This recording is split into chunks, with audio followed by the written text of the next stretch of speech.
भूपेंद्र सिंह हुड्डा के खिलाफ ताल ठोक रही एसआरके तिकड़ी के अरमानों पर पानी फिर गया है।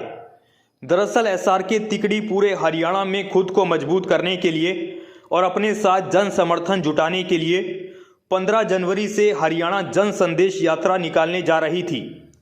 लेकिन अब खबर है कि इस यात्रा को राहुल गांधी की न्याय यात्रा के चलते एसआरके तिकड़ी को मजबूरन टालना पड़ा है। हरियाणा कांग्रेस की पूर्व प्रदेश अध्यक्ष कुमारी शैलजा ने फरीदाबाद से जन संदेश यात्रा को हरियाणा भर में निकालने का ऐलान किया था। इस यात्रा को रणदीप सुरजेवाला और किरण चौधरी ने भी समर्थन देने की बात कही थी। 2024 के चुनाव से पहले होने वाली इस यात्रा को कामयाब बनाने के लिए तीनों ही नेता बड़ी तैयारियों में जुटे हुए थे, क्योंकि एसआरके तिकड़ी ये बखूबी जानती थी कि इस यात्रा की कामयाबी ही उनके सियासी अरमानों को पूरा करने का काम कर सकती है। लेकिन अब अचानक इस यात्रा का टलना एसआरके तिकड़ी के लिए और उनकी सियासत के लिए बड़ा झटका है। कुमारी शैलजा की इस यात्रा को लेकर हरियाणा कांग्रेस के कार्यकारी अध्यक्ष सुरेश गुप्ता का कहना है कि राहुल गांधी की न्याय यात्रा के चलते हरियाणा में जन संदेश यात्रा फिलहाल के लिए रोक दी गई है। यानी एसआरके तिकड़ी का हरियाणा में यात्रा निकालने का पूरा प्लान चौपट हो गया है।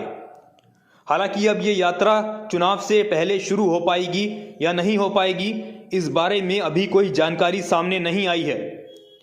बता दें, एसआरके तिकड़ी के तीनों ही नेता यानी कुमारी शैलजा, रणदीप सुरजेवाला और किरण चौधरी के लिए ये यात्रा बेहद अहमियत रखती थी, क्योंकि 2024 के चुनाव में इन तीनों ही नेताओं का रसूख दांव पर लगा हुआ है।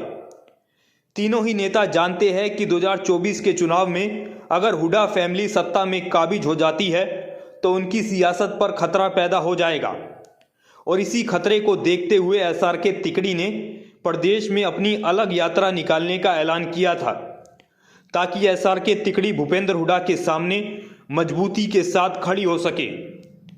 लेकिन अब अचानक जन संदेश यात्रा के टलने से एसआरके तिकड़ी बैकफुट पर नजर आ रही है, और कहीं ना कहीं इस यात्रा के टलने से भूपेंद्र सिंह हुड्डा अब हरियाणा में और ज़्यादा मजबूती के साथ उभरने वाले हैं।